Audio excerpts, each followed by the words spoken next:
Good afternoon, everyone, and thank you very much to all of you for coming here. My name is Sudhir Shetty, and I'm not related to the person you've come to hear, Sudhir Vadaketh, but I think this promises to be a very interesting hour and a half or so, and I'm really looking forward to his presentation. Before introducing him, let me actually introduce him, and then I'll have a few words to say. First, he's, as you know, the author of this book, which I would highly recommend for, and I'll come back to that in a couple of minutes. But he's also written. He's been busy. He's written The End of Identity also this year. He's currently a senior editor at the Economist Intelligence Unit in Singapore, and before that he worked for the government of Dubai as a policy analyst. He's written for many publications, including The Economist and The Straits Times. He is really interested, I think, as you will see, both in his presentation and if you dip into the book, in looking at the relationship between political systems, social systems, and the lives of ordinary people and their views. And to do this, he's very well equipped. He has a master's in public policy from the Kennedy School, and before that has got a bachelor's in Southeast Asian Studies at UC Berkeley. And perhaps even better than all of that, served in the Singapore Armed Forces, which I understand from the book is mandatory, but he has some nice stories in the book as well. Before I turn to the book, I also want to say that we are particularly happy to have with us Mrs. Gauri Mirpuri, who is the wife of the Singapore ambassador to Washington, D.C. But even more important than that is an author and a social activist in her own right. And we also have with us the executive director representing for the World Bank, who represents the governments of, among others, of Malaysia and Singapore with us. So with that, let me just say just a couple of things about this book. I learned a lot from the book. Now that admittedly is a low bar because I learn a lot all the time, but more than that, it's also a great read. And one of the things I really liked about it is the way that Sudhir has woven a very interesting story around his bicycle ride with a friend through Malaysia. And in doing that, one of the things, it's an interesting technique, but the one of the things that I found refreshing about the book is that he's actually willing to tell us what he thinks. So you don't actually read the book and say, this is wishy-washy because he says, well, on the one hand, and on the other hand, he is willing to take on tough issues. And for those of us that, work on development, it is refreshing to see someone who is actually willing to take on tough issues and to question what people have to say about them. And so one of the nice things I found about the book is that he does say things that are not always politically correct. So with that introduction, and having set the bar, I hope, suitably high, let me turn it over to you, and thank you again for being with us. Thanks.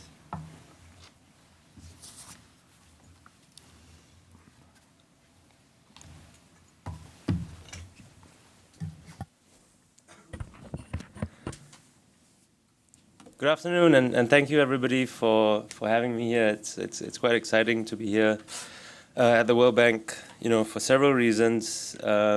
First, this is my first sort of book tour. I had my first stop yesterday in the Bay Area. This is my second stop. Very nice to see some of my old classmates from the Kennedy School here. Actually, some of them who work at the bank helped to partly arrange this session. Also very happy to see a lot of Singaporeans here, and I just heard the best news of the week so far. Mrs. Mirpuri, who we're going to have breakfast with tomorrow morning at the residence, has just told me that she's cooking nasi lemak, and it's been almost 2 weeks since a good home cooked meal. So thanks for that.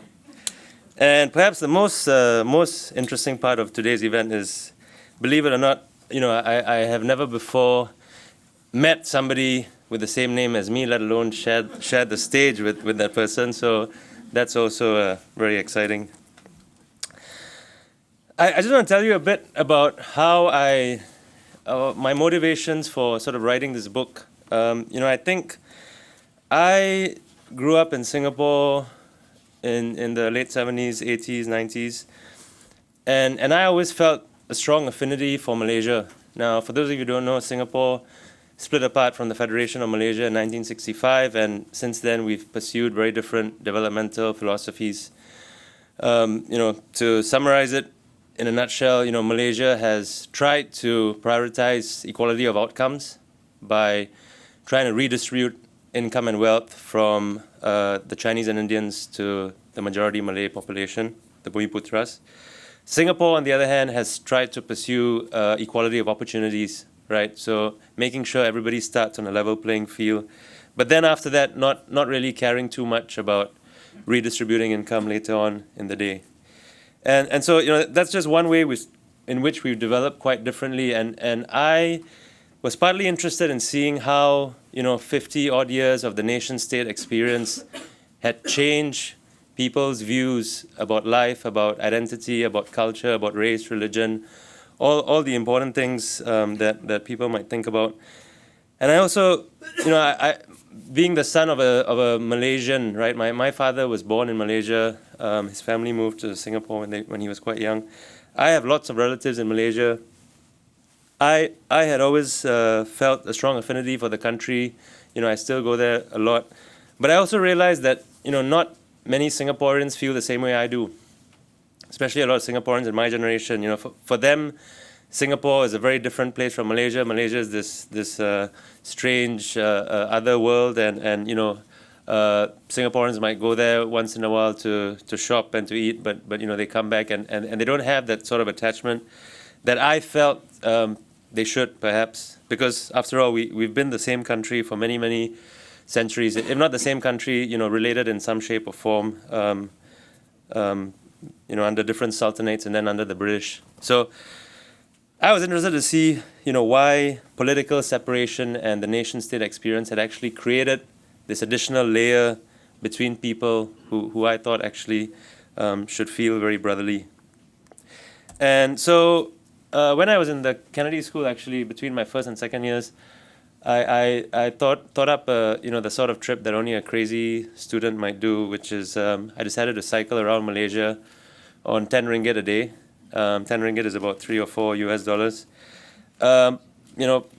Very naive, idealistic, I suppose. Part of the reason why my best friend and I imposed this limit on ourselves was that we wanted to flip the stereotype of the rich neighbor visiting the poorer neighbor. So, the common caricature in Malaysia is of the Singaporean coming, barreling through in your Mercedes-Benz with your Rolex watch, popping in to buy a few cheap durians and then going back to Singapore. So we once again, quite idealistically wanted to sort of flip the stereotype. So we thought we would artificially put ourselves in situations of dependence on the Malaysians by restricting ourselves to a 10 ringgit a day budget. We went up the east coast of Malaysia, much less developed, very beautiful, idyllic, palm trees, lots of beautiful beaches. We cut across the spine of the country. We crossed the Thai border twice, and I'll come back to that later. And then we came down the west coast, and the west coast, of course, is the industrial belt of Malaysia. So, much harder cycle there. We were constantly trying to weave in and out of huge trucks on the west coast. But that was in 2004. I then spent another 5, 6, 7 years while at the Economist Group, continuing my research into Malaysia and finally writing the book and publishing it last year. Now, people often ask what sort of lessons or questions or learnings there might be from Malaya for the rest of the world, and I think I'm not going to be as obnoxious as to come here and tell you what the U.S. can learn from Singapore. But what I want to show with this slide is that interest in the region has definitely increased over the past few years, and not only has interest increased, but the perception of the country has changed quite a lot. I think when Mr. Stiglitz wrote this piece a few weeks ago now, obviously he makes several good points, but I think he also raised a lot of eyebrows in Singapore because his piece seemed to give a somewhat rose-tinted picture of Singapore without really delving into some of the real issues that we've seen emerge over the past few years, inequality being one of them. But what I wanted to do by putting this up here is to show you how interest and appreciation in authoritarianism, state-led capitalism has actually evolved a lot over the past 15 years. When I was in school, when I was doing the initial bicycle trip, you used to find a lot of criticism of Singapore coming from the outside, particularly amongst a lot of Western human rights activists and people who might consider themselves liberal in some way. And what I've seen, and this is also my experience working in the Economist Group from 2006 onwards, is that there's been a growing interest and appreciation of authoritarian models and state-led capitalism. And there are a couple of reasons for this. One obviously is the rise of China. And if you look at China's development, in some shape or form, China has mimicked elements of the Singapore model in the way it's trying to develop. And so with the rise of China, the other big thing that has happened over the past few years is obviously the global financial crisis in 2008. And with the fallout from that, both perceived and real potential flaws in Western governance, have made people look at alternative developmental models. And so, whereas 15 years ago, it was often the case that you'd get a lot of critiques of Singapore coming from the outside, whereas within you'd find very little criticism. Today, you almost have the opposite situation, where within Singapore, there are actually a lot of critiques, and that's partly because of the internet allowing people in Singapore to communicate with each other in a way that they have never done before. But then, interestingly, on the outside, you actually get a lot of flattering reviews and commentaries about Singapore. So that whole dynamic has shifted in the space of the last 10 years. In my view, there are not too many lessons that Singapore necessarily has for developed countries, but I think certainly Singapore offers a lot of potential lessons for developing countries. I'm watching the development of Sri Lanka quite closely to see, how they get along. They obviously are trying to once again mimic elements of this authoritarian state-led model in their development right now. But obviously, as I tell people, Lee Kuan Yew in the 1960s and 70s did not have to contend with Facebook and Twitter, which changes the way a leader interacts with his population. And so it'll be interesting to see how other would-be authoritarian or state-led states like Sri Lanka get along with a population that is empowered with digital tools. I think one of the main points that I want to make today is that while we see quite robust, dynamic revolutions happening in the Middle East, I think what is happening in Malaya is no less powerful, but it is peaceful, it is quiet. I call it a peaceful socio-political revolution. And there are seismic changes happening in the countries. For the first time ever, people have found their voice. They are exercising their power at the ballot box in a way that like they've never done before. And there are several reasons for what has caused this shift in our countries, which, as all of you know, for 50 odd years was ruled by two parties, the PAP in Singapore and the Barisan Nasional Coalition in Malaysia. And in many ways, the dominance of those two parties is coming to an end. Not that they'll necessarily lose the next elections, but their dominance over discourse, over politics, over the social and cultural space in our country is coming to an end. Few possible reasons for that. Certainly policy missteps are there. Also, we've seen the emergence of more credible opposition candidates over the past 10 years, which we never had before. And I think it's very hard to overstate the impact of the internet. And for most of our lives, discourse in our country is controlled by our governments through its mainstream media channels, and the internet has actually changed that in a quite dramatic way. The reason I put the photograph of Nurul Izzah, who is the daughter of Anwar Ibrahim, the de facto opposition leader, she's a fairly senior, up and coming young political star in Malaysia. I put a photograph there just to sort of show the shift from your traditional, strong arm, iron-fisted authoritarian leader that Malaya is known for. You think of Lee Kuan Yew, you think of Mahathir, and you're seeing the shift towards perhaps more gentler kind of a leader and a different kind of democracy and leadership that Singaporeans and Malaysians are looking for now. Of course, your strong arm leaders are still there, but we are seeing the emergence of more of these gentler leaders. And so will the BN and PAP ever lose power? Like I said, I think their dominance is coming to an end. Whether or not they will be defeated at the ballot box is a different question. Malaysia will have an election sometime in the next 2 months. Most estimates I hear put the chance of an opposition victory at anywhere from 20 to 35%. So I think most people would say there's an outside chance that Barisan Nasional might lose the next election. And if that happens, you think about BN and PAP, these are the same parties who essentially won our independence, the same people. And so there's a lot of emotional attachment amongst Singaporeans and Malaysians to these parties. These are the guys who fought off the British, who've been ruling our countries ever since essentially the Second World War, or shortly after.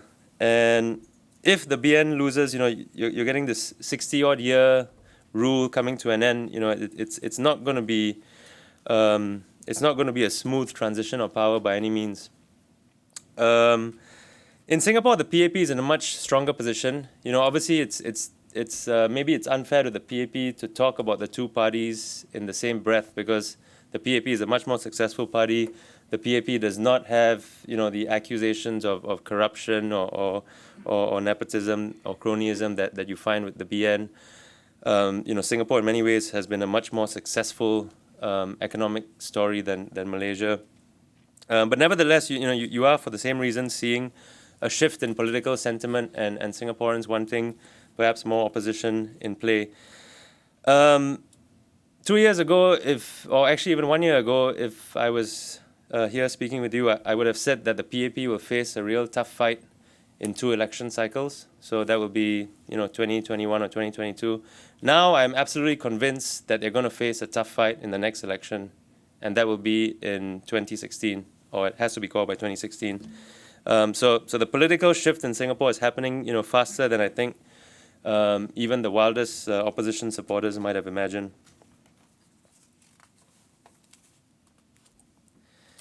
And along with this shift, I think there are several things happening in our countries, and one of them is sort of a reassessment and re-examining of some of the historical assumptions and narratives that we've grown up with.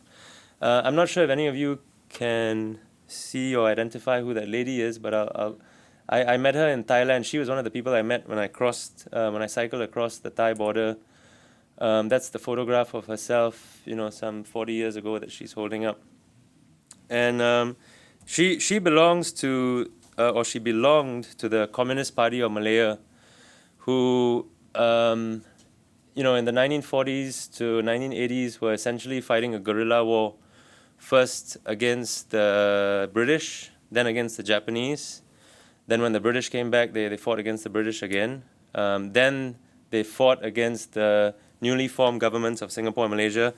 And the governments, sort of fought them up all the way north of the border till they finally found refuge high up on this mountain in Thailand, where the star is right there, about 10 kilometers north of the border. So this was probably the most difficult, cycle of my entire journey, because they're very high up on a mountain, for obvious reasons, far away from everybody else. But it was just interesting hearing this lady's stories about why she became a communist. She was not happy with the direction Malaysia was taking in the 60s. She wanted to fight for a country that did not give preferences to any particular ethnic group or religion. And so she just felt that the best way to do this would be to join the communists. And, eventually, now she's living, there are some 200-300 of them still living in Thailand. They hold Thai passports. They signed a peace treaty with Malaysia 24 years ago. But it's just interesting they're just one of the many sort of marginalized communities, I suppose, that through the creation of nation states and all the processes that we've seen over the past 50 years have been marginalized in some ways. And those of you who've been following the news in Sabah would have heard of another group in the Sulu region of southern Philippines who've also tried to stake a claim for a territory that they feel that they once belonged to. I don't want to romanticize the communist struggle too much. A lot of what they did would be considered terrorism by today's standards easily. I've given this presentation in Singapore, and many of the older generation have scolded me for even bringing up the communists. I think a lot of them have still very negative memories of the communists and what they did. But I'm just bringing this up to show you that as part of Singaporeans and Malaysians maturing in terms of our democracies, there's a lot more questioning of the assumptions and historical narratives that we all took for granted as we were growing up. And obviously, as given the strength and dominance of our two parties, a lot of those narratives, of course, were scripted by Barisan Nasional, PAP, Lee Kuan Yew, Mahathir, and I think there's a lot of reassessment of this going on right now. This is a photograph of some students in the Malaysian town of Kuantan on the East Coast. Now, young boys were always the most excited to see us as we cycled around. They always wanted to see what we were up to and check out our bikes.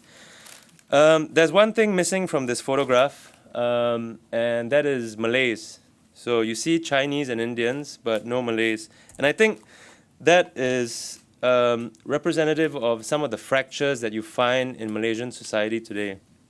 And that's probably one of my biggest criticisms of the Bumiputera policies, is in the way that it has actually led to serious lines between the ethnic groups and serious tensions that I think will continue to afflict Malaysia for many years to come. And in Singapore, I'm critical of Singapore in a very different way. I think Singapore has, like I said, pursued equality of opportunities. So we've tried to give everybody a similar starting point, right, when they're 6 or 7 years old. But after that, we haven't really cared much about who makes it, who doesn't, and who gets rich and who gets poor. When I was traveling around Malaysia, in 2004, I was, of course, a very proud, slightly ignorant Singaporean, and I went there, with this idea that Singapore had a fair and just meritocratic system, and Malaysia had a very unfair system that gave preferences to one ethnic group. But it was interesting in a lot of my conversations with Malaysians, and this was back in 2004. Malaysians would tell me, your system is very unfair too, because you guys make no effort to take care of the less well-off in society. You make no effort to redistribute income to people who might not be able to make it. And of course, back then, 2004, nobody was discussing issues of inequality in Singapore, and I just thought that this was a load of nonsense from Malaysians who were trying to get back at a proud Singaporean. But obviously, in many ways, the Malaysians are right. The Malaysians back then told me that inequality will come back to haunt Singapore, and that is exactly what has happened over the past few years. Probably the biggest issue that Singapore faces. It's not a uniquely Singaporean thing. I think a lot of countries around the world are grappling with this, but it's probably the biggest issue that our country faces right now. And however you measure inequality in our country, people throw around the Gini coefficient quite a lot. And if you look at the Gini coefficient, it's something like 0.48 in Singapore, which is actually very, very high. So I think one of the reasons for what I call these peaceful socio-political revolutions is basically Malaysia and Singapore wanting, in a way, to become a bit more like each other. So Singaporeans now actually are looking for more equality of outcomes, more redistribution, more caring of the people at the bottom of the income ladder. And Malaysia, for obvious reasons, many people want more equality of opportunities, not giving so many preferences to one ethnic group over the others. I often get the question, and that's partly because of the design of my research and book. How are Malaysians and Singaporeans different? How has 50 years of a separate nation-state experience led to differences in our outlooks and the way we think about each other? This is a old Malay fisherman on the west coast, Kuala Kedah, and several elderly Malay men and women have told me that this simple sort of aphorism can explain all the differences between Singapore and Malaysia. Orang Melayu bini dulu baru cari harta, orang Cina cari harta baru bini. And the translation is, Malays find a wife first and then wealth, Chinese find wealth first and then a wife. And obviously, these sort of cultural explanations for why different communities prioritize different things in life. I don't want to take it too far, but there certainly is a belief and a feeling that in Singapore, we sort of follow the Chinese way of doing things a lot more. People prioritize professional achievements, material pursuits a lot more than they might in Malaysia, where arguably that there's a bit more balance to life, and people might give priority to things like family life. Once again, I don't want to make too much of it, but you can pick up little hints from what people say. So to give you a simple example, in Malaysia, when you hear somebody saying, when you're talking to somebody and they tell you, he or she is doing well, he or she is doing well, they're almost invariably talking about health or about family life. Now in Singapore, if most of the time, if you talk to somebody and you hear them saying he or she is doing well or he or she is doing well, almost invariably it involves some financial pursuit. They've made a killing in the property market. They've aced their exams. So it just gives you a little inkling into the different sort of pursuits of the people. And obviously, if you look at the geography of Malaysia, you can't just compare the whole of Malaysia to Singapore. Perhaps the most relevant comparison would be maybe Penang. Penang is an island on the west coast of Malaysia, Chinese majority island. So if you wanted to really compare the sociological and economic environments of Malaysia and Singapore, it's probably most pertinent to compare either Penang or KL to Singapore, right? But even in Penang and KL, I think what I've just told you would probably have some truth to it. Another way that we're somewhat different has been in our foreign policy orientation. Now, in the 1960s, when Lee Kuan Yew was slowly building Singapore, he says in his memoirs that he looked across the world and he realized there was one other country that was surrounded by hostile Muslim neighbors. And so in the 1960s, we had a small platoon of Israeli soldiers who came to Singapore to actually build the Singapore Armed Forces. And so from the 1960s onwards, in terms of our foreign policy orientation, that's a bumper sticker, Free Palestine bumper sticker that you see quite commonly in Malaysia. So from very early on, our foreign policy orientations, put us kind of on different paths. Singapore, a close ally of Israel, and Malaysia to this day has no diplomatic relationship with Israel. And that to some degree, once again, I don't want to make too much of it, but that to some degree influences, in your conversations with Malaysians and Singaporeans and their worldviews and what they think about the West and Islam and Israel and Palestine. This to some degree influences the way people think about us and about the world.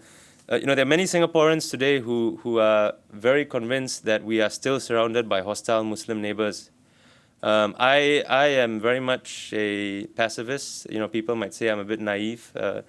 all the hawks in Singapore would say I'm a bit naive, but I actually can't see Singapore being attacked by Malaysia or Indonesia anytime soon. And it's a very different situation today from the 1960s, when Singapore had just been kicked out of the Malaysian Federation, and Indonesia under Sukarno was pursuing a somewhat unpredictable policy of konfrontasi. I think in today's world it's very different. Singapore, per capita is one of the most militarized countries in the world. We spend a lot of money. We spend more money on defense than we do on education, for instance. I think, amongst a lot of other things, this is one of the things that is going to be re-examined again, whether these fundamental assumptions about Singapore being a young nation under threat, surrounded by hostile Muslim neighbors, whether that is still true anymore, I don't know. And that has also, of course, I think prevented a closer integration between the countries, this idea that our main national security threat comes from the Malaysians. My last slide, I just want to leave you with a few final points. So, in terms of a political outlook, like I said, I think there are really quite powerful socio-political revolutions going on in our countries. For policy wonks like myself, and I imagine a lot of you, it's actually a fascinating time to be living in Malaysia and Singapore. The pace of change is unbelievable. In many ways, we've had depoliticized populations for so long, right? The Singapore-Malaysia model was, we the politicians will take care of you, you just keep quiet and work hard and success will come. And so populations depoliticized for so long are now finally finding their voice. And it's very interesting. I think in many ways you're seeing authoritarianism running up against its limits in both countries. And we can talk a bit more about the virtues and benefits of authoritarianism if you want. In terms of the economic outlook, I think both countries have a very bright economic outlook, and that's partly because we are fairly well integrated with China, India, and Indonesia. And no matter how you look at it, those three countries are going to keep growing for at least the next 2 decades quite nicely. So I think both Malaysia and Singapore actually have a very bright economic outlook. I think the problems in both countries are going to be around how inclusive that growth is, that the redistribution of the fruits of that growth. The business, in terms of a business outlook, the interesting thing for me is for the first time in Singapore's history, there's actually a policy risk now for businesses. And the PAP, for most of our history, people just assume that one party in power, complete political stability, I don't have to worry at all about policy risk. But foreign companies and local companies now doing business in Singapore actually have to start looking at the PAP and how it might be responding to short-term electoral pressures. A very good example is the way Singapore has tightened restrictions on foreign workers over the past few years. So, about 2 months ago, I met up with the boss of an American technology company, and this person was telling me that, he completely regrets deciding to make Singapore his HQ for Asia because he's finding it so difficult to bring in the talent that he needs now. And so for the first time in our history, you're actually seeing the PAP and the government having to respond to short-term electoral, or maybe they're long-term, but electoral concerns of the population in a way that they've never done before. And so I think, interestingly enough, for those of you advising businesses in Singapore, for the first time ever, there's actually an element of policy risk in Singapore. And finally, my namesake and I were talking about this earlier, but just a few comments on the actual publishing of the book, and I think that sort of symbolizes the transition that Singapore is going through right now. A lot of Singaporeans have picked up my book, and the first, after reading it, they've asked me, how the heck did you get this published here? But as Sudhir said, I'm fairly direct and honest in my appraisals of everything, including Singapore's developmental model, including Lee Kuan Yew's policies, so on and so forth. So it's been quite an interesting journey getting it published. The book is published by Hong Kong University Press and co-published by National University of Singapore Press. So I was very happy that NUS Press, was willing to publish it. I was also very happy that George Yeo, who's a former foreign minister of ours, was willing to lend some support to the book by writing a review on the back. But then at the same time, I was extremely surprised that the one institution that I sort of assumed would support it, the National Arts Council in Singapore, wanted nothing to do with the book. You know, and you know, I think I don't have anything against them. They were just following their funding criteria quite closely, and one of their funding criteria is that they can't award funding to any work that could undermine the authority of the Singapore government. So, you know, somebody there who read it obviously thought that my book might somehow undermine the authority of the Singapore government. Perhaps the most Orwellian statement that I heard from an official at the NAC was when this person told me, you know, perhaps for your next book you might temper your tone a bit. And so, if you can imagine an arts council in a very developed country actually telling an artist to censor himself or herself, and, you know, gives you a sense of the gravity of the situation. You know, so for me, you know, people ask me where exactly is Singapore on this transition from being an open, you know, somewhat close to an open society, and I think we're just somewhere in the middle. You know, there's my experience has been that there are many organs and elements of our country that have been very supportive of my book, but obviously there have been others that have not, and we're still in this transition, and it will take a while, but you know, I think we'll get there for the benefit of everybody. And with that, I'd like to leave you and pass you back to Sudhir. Thanks.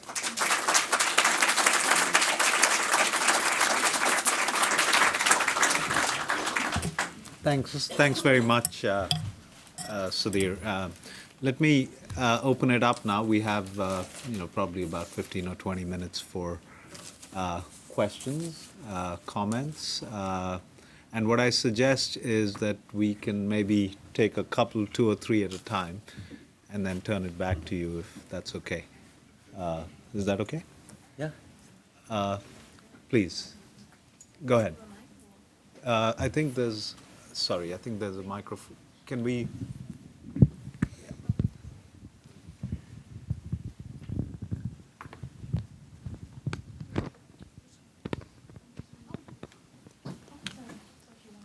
Okay. Thanks so much, Sudhir. I loved the talk. I thought it was very interesting. I haven't read your book as yet, but I've had it for a couple of months. And thanks for the images also, because I thought the faces of the Malaysians that you captured there was told the story as well. My experience in Malaysia, 4 years of being posted there, was epitomized in an episode with my chicken seller in a wet market in Imbi, where I'd go every day to get my chicken he gave me a really nice plump chicken every day for my Hainanese chicken rice. But one day he found out I was a Singaporean, and he grabbed the chicken back and gave me a really scrawny little one. And he said, "You can afford more." But my question to you is really about the next generation, the generation that has not perhaps been fed all the rhetoric and the political, and doesn't have the same emotional reaction to 1965. The young people, I find, there's a lot more fluidity and movement, and emotionally, I think the next generation is a lot closer between Singapore and Malaysia. Am I right in that? Do you have the same feeling, or it's a generational thing that I was interested in? Why don't you go ahead, and then we'll take a few more. Go ahead. Hello? Yeah. Yeah. Go ahead. Hi. Yeah. I think to some degree, I think, you know, there's two sides to it. To some degree, the younger generation does not maybe have the hang-ups or you know, that the older generation does in terms of the product of the split between Singapore and Malaysia in 1965, and you know, the racial riots of the time, and worries about how to basically deal with the issue of race. You know, so a lot of the differences between Singapore and Malaysia in 1965 was a fundamental disagreement in how to deal with the different ethnic groups. And you know, Malaysia thought that the best way to develop would be to try to actively redistribute income to the majority Malay population. I think on the one hand, the younger generation doesn't have the sort of hang-ups around those time. But at the same time, unfortunately, the younger generation also does not have that emotional connection to the Malaya of the past. So, a lot of people in my generation and the younger people just don't see, their worldview does not include Malaysia in some ways. And if you look at the geography of our region, in many ways, Singapore culturally and in terms of our identity has tried to position ourselves as this kind of pan-Asian hodgepodge, right? We are the gateway to Asia. We try to be a little bit of Asia for everybody. There's Chinese, there's Indian, there's Malay, there's every possible, Vietnamese, every possible Asian country now in Singapore. And an alternative historical narrative would, suggest that maybe instead of trying to be this pan-Asian hodgepodge, Singapore should have focused on our real competitive advantage, which is just being a premier city in Southeast Asia or just being a premier city in the Malay-Indonesian world. And maybe that might have been better for us, both from a cultural and identity standpoint, but also possibly from an economic standpoint. So, the argument goes, we're never going to be able to be China's premier city because Shanghai is always going to beat us. We're never going to be able to be India's premier city because Bombay and Bangalore is always going to beat us. So instead of trying to be everything to everybody, perhaps we should have just focused on our niche, which is, sort of a premier city in Southeast Asia. But of course, for reasons of history and politics, that has not happened. And so, coming back to what you were saying, I think the one concern now is that the younger generation actually does not even feel any more emotional connection to Malaya or the Malay-Indonesian world as the older generation might have. A lot of the older generation, for instance, still speak a bit of Malay. A lot of the younger generation, very few people now actually study Malay in Singapore. Despite the fact that we almost have Malay written into our blood, right? Our national anthem is in Malay. A lot of the songs, the children's songs and nursery rhymes and things like that people might have sung in school, 20 years ago, are in Malay. But today, the Malay language is less and less used. Even by Malays in Singapore, the Malay language is less and less used, and that just epitomizes, the yanking away of Singapore from the Malay-Indonesian archipelago. Singapore has tried to be the Asia gateway, not the Malay-Indonesia gateway. So I think there are two sides to it. Go ahead, please. Thank you so much for the presentation. As a former student of the Kennedy School, I can't but thinking that I may have done a better use of my internship between the first and the second year. But my question is about the ethnic integration of the three ethnic groups, both in Malaysia and Singapore. And to a certain degree, in both countries, you have a clear-cut definition of three groups with very different tradition, culture, outcome, vision of life, sometimes religion. To which degree the two countries took a different approach in the range between integration and happy cohabitation, in which way the two countries took a different approach in working with the three ethnic group. Thank you. Go ahead. You prefer to take? Yeah. Why don't you go ahead? Yeah. We'll take it sequentially. Okay. Yeah. Okay. So Malaysia, I think there is certainly more. I think Malaysians are much more prone to viewing aspects of life through a racial lens, and I think this has been one of the big issues when you talk to a Malaysian. Whatever you're discussing, politics, education, tourism, whatever. I almost feel that they've got this sort of racial filter attached to their head or their nerve center or whatever it might be. And that's partly because, for 50 odd years now, they've had ethnic divisions almost institutionalized in the country. So that the entire political system, for instance, is a race-based political system where different constituent parties, each represent a particular ethnic group. And I think there's some desire to move away from that, but I think it will take a very long time for Malaysians to unlearn this ethnic classifications that they've essentially grown up with. In Singapore, and so I think ethnic tensions because of that is one of the my biggest problems with Malaysian society today, and I'm hoping it changes. In Singapore, I actually think that Lee Kuan Yew's greatest achievement is how he managed to integrate all the different ethnic groups. People talk a lot about his economic development, and obviously there's economic development is a big part of the Singapore success story, but I think he could have gotten the ethnic angle a lot worse, and really what he did is quite remarkable in terms of how he managed to balance, for instance, the pro-Chinese, pro-dialect groups that were quite a resurgent and powerful in the 1960s, and the English-educated Chinese, and the Malays, and the Indians. But that's not to say that everything is all sweet and dandy, because Singapore has had essentially forced ethnic integration in many ways. So, for example, in our public housing, there are ethnic quotas that force each particular ethnic group to live with each other, and for the most part, I think this is good because once you live next to somebody, you eventually I think your appreciation and tolerance for their culture increases, as opposed to living in ghettos. But at the same time, the big problem has been that any discussion of race or religion has been absolutely taboo in our country.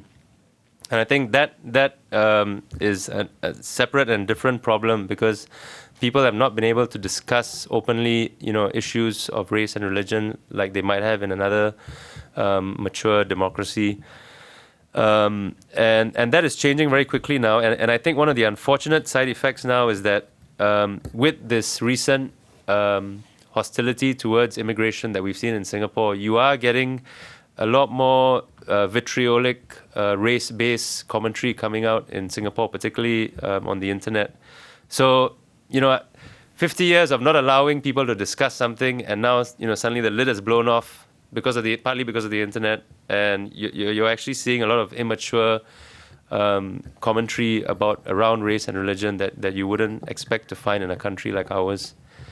So, very different models, but overall, I think Singapore's has been much more successful. But there are many historical reasons why Malaysia chose to follow the race-based system that it did, and you can argue that Malaysians were under much more pressure than the Singaporeans in the 1950s and 60s. Comments, questions? Yes, I have a question.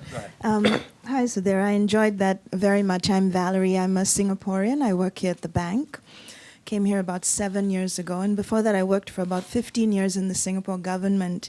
So it's been a very interesting thing to observe some of the things you said, because I think I certainly was a patriot before I left. I'm even more of a patriot towards Singapore after having come here. I return to Singapore every year to visit my family, and what I observe is that Singapore is changing at sort of warp speed. And every year I go back, I witness something new and just unforeseen, and I sort of feel like it's changing before my very eyes. And certainly haven't visited Malaysia as regularly. I was there 2 years ago, but I again sort of feel this change is very much in the air. I also wonder about the ability for the ruling class, the polity and the bureaucracy to sort of really absorb what's going on and be able to respond to it, because it's not been something that they were used to traditionally. But my question to you is, if you had a crystal ball in the next year or two, what's one big, really singular, surprising thing that you think is going to happen in Singapore as well as in Malaysia that you foresee coming at us? Just a crystal ball guess. And we'll hold you to it. Yeah.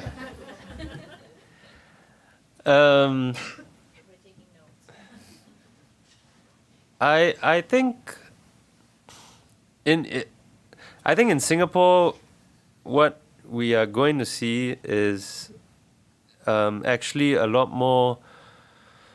I mean, maybe this is the optimist in me, but we're going to see a lot more open, honest dialogue in the public arena and possibly through our mainstream media channels, and I think that's partly because there's a lot of pressure now on the mainstream media channels. Business, partly business and commercial pressures, because if you look at what has happened in Malaysia, for instance, Malaysia, essentially you have a completely bifurcated media system now, where you have internet channels and one half of the population listens to these internet channels, and you have the mainstream media channels and one half of the population listens to these mainstream media channels, and it's completely divided. And and obviously there are commercial implications of only having half the population following you. And so, I think in Singapore, there's a lot of soul searching going on now amongst the mainstream media channels, as they are trying to break free of, complete PAP control, which has been the case for the past 50 years. And they're realizing that in order for them to survive as as commercial entities, they might need to actually broaden their range of coverage to broaden their appeal. So what I'm saying is, I think we're actually going to see a lot more interesting, honest, objective dialogue in our mainstream media channels as well. But maybe that's the optimist in me talking, which at the moment, I think you still don't find. And I don't want to mention which channels or what, but there's certainly a feeling that some of the media channels in Singapore have become more repressive over the past few years, whereas some of the other ones have become more open. So I think the Singaporean media channels are trying very hard not to go down the road of the Malaysian channels, where actually, if you look at the Malaysian mainstream media channels, they've lost the support of a huge swath of the population by now. In Malaysia, I mean, once again, maybe the optimist should be, but I hope that the integrationists or the people who are keen for a Malaysia that's more tolerant and equal towards the different ethnic groups will actually gain the upper hand over the sort of ultra-right Malay nationalists, and I think that the ultra-right Malay nationalists, which is not good for the country. I think, unfortunately, they still hold tremendous sway over, politics and society in Malaysia. So every time, the Prime Minister Najib or one of the opposition members, tries to say something that might suggest that Malaysia is moving towards a more meritocratic system, you see the Malay nationalists coming out and saying, oh no, this is Malaysia for Malays, and this is our country, and so on and so forth. So, but given how quickly things are changing in the country, that once again, maybe this is the optimist in me, that I hope that there's more of a movement towards creating a Malaysia for all Malaysians, I'm one of the people who actually believes that the Prime Minister wants to do this, Najib. A lot of people are very skeptical of Najib and his One Malaysia program, which he's trying to, which he claims to be very keen and interested on. The One Malaysia program is this idea that we're trying to build a Malaysia for all Malaysians, which is a movement away from Malaysia, which gives preferences to the Malays. So I'm actually optimistic about this. Not necessarily about the One Malaysia program, but just about this movement away from the Bumiputra heavy system that Malaysia has had for the past 50 odd years. So, yeah, that would be my two hopes. Not so much crystal ball as me sharing my hopes with you. Go ahead. Time for one more question. Please. Okay.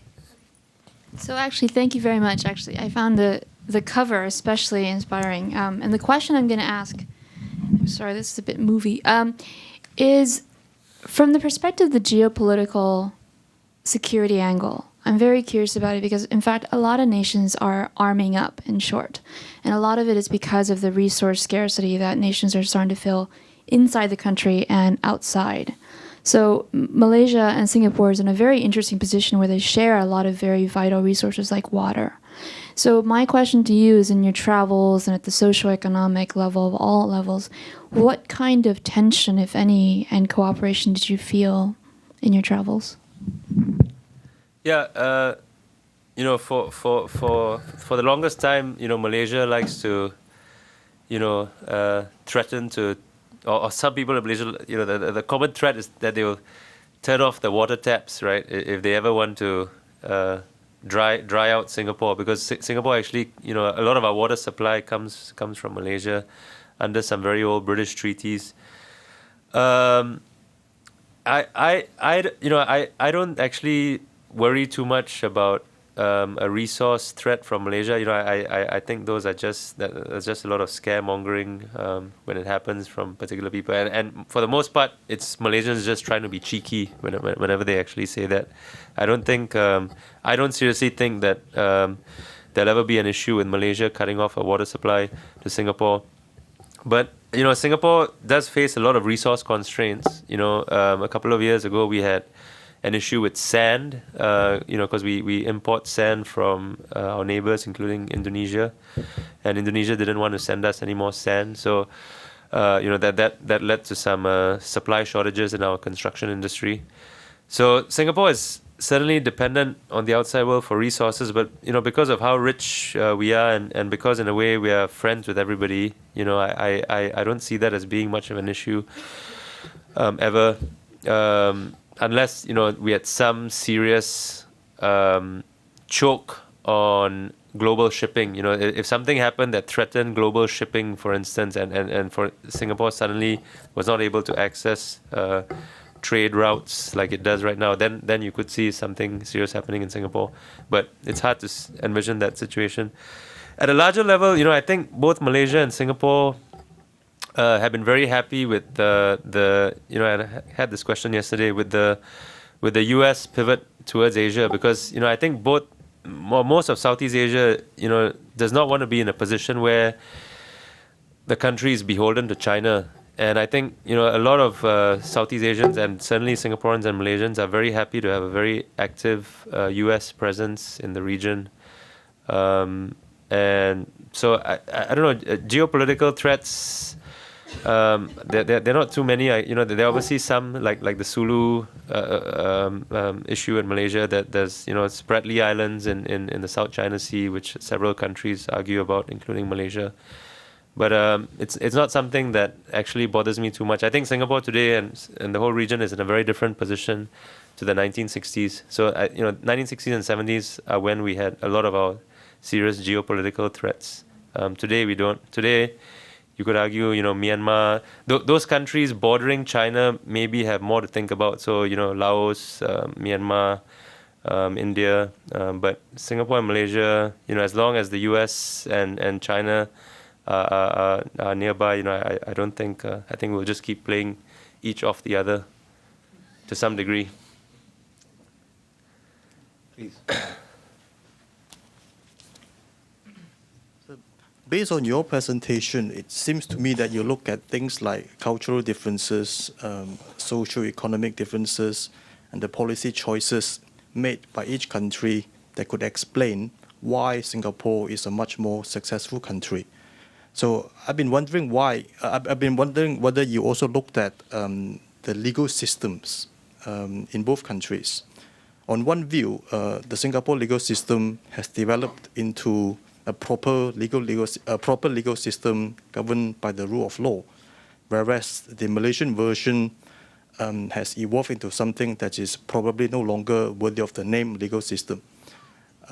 So I've been wondering whether you looked at the differences, this type of institutional, especially from legal perspective, and that could explain the differences between the two countries, how the differences came about, and how the differences could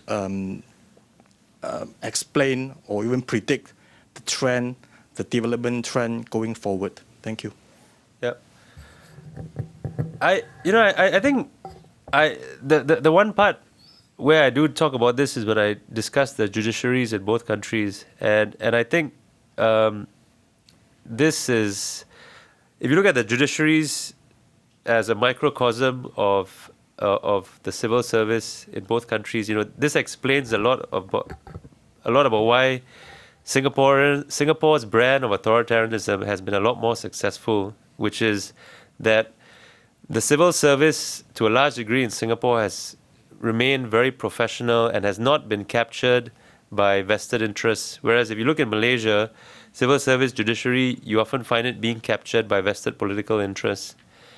And so if you look at the judiciary, for example, I won't talk about the legal code in itself, because I think a lot of Malaysians are very proud about their legal code, and I don't think I haven't studied it in detail, but I can't imagine there are too many differences. In both countries, it's a product of the British legal code.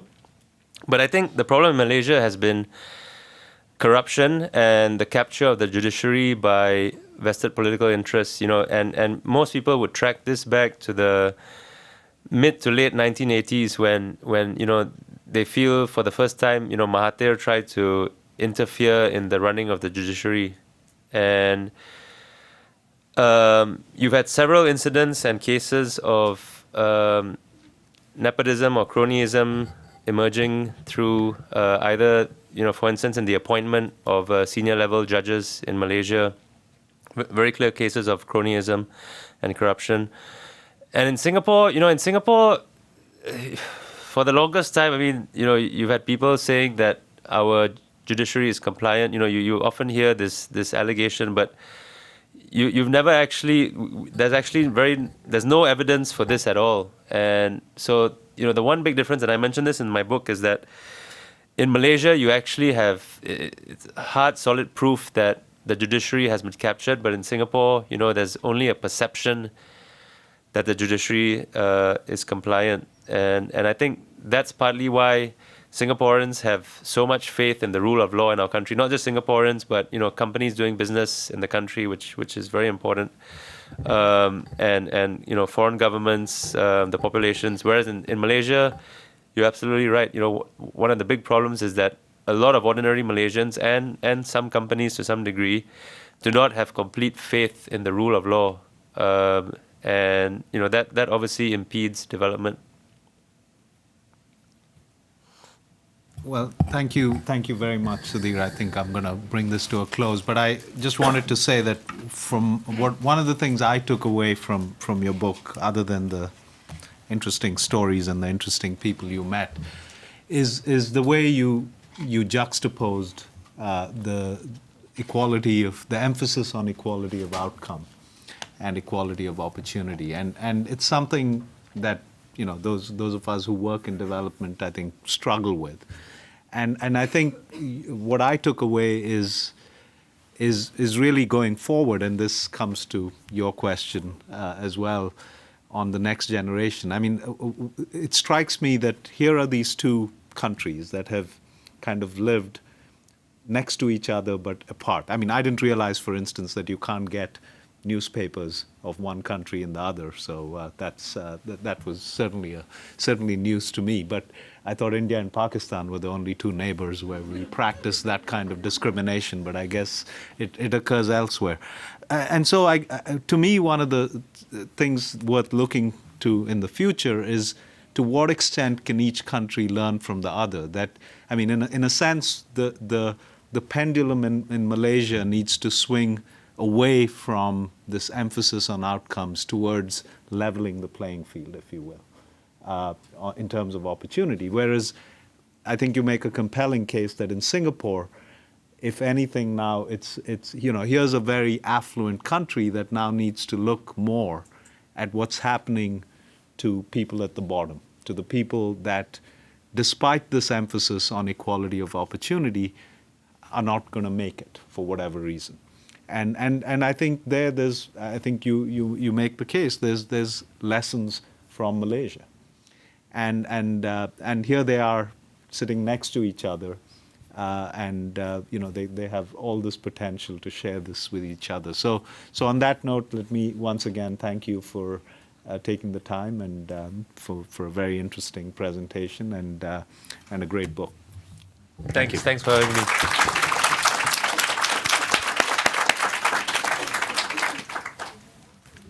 Thank you. Oh, and I should mention that the book is available in the bookshop. I don't know if Sudhir can be persuaded to sign it, but I'm sure he can. Yeah, sure.